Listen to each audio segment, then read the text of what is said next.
To get the most out of your Vicks Warm Steam Vaporizer, follow these helpful steps.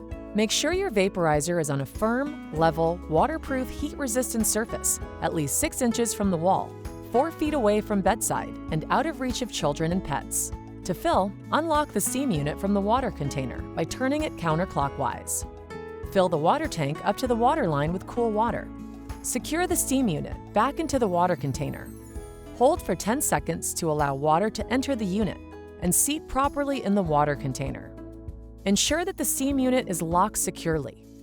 To use your vaporizer with Vicks VapoSteam, add 1 tablespoon of the inhalant to the medicine cup or to the water container. To use Vicks VapoPads, insert the VapoPad into the scent pad slot. Up to 2 pads can be inserted. Plug the vaporizer into the wall outlet and wait 10 to 15 minutes for visible mist to appear.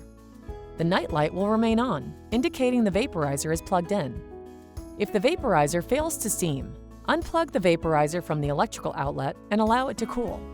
Remove the steam unit, allowing the water to drain out.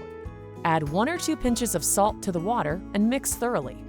Replace the steam unit and plug in the vaporizer. It should steam within 5 minutes.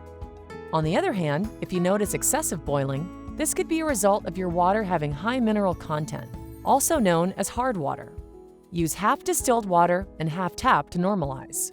When your vaporizer is out of water, it will automatically shut off. After each use, allow the unit to cool and empty any unused water from the water container. Rinse thoroughly, drain, and wipe dry.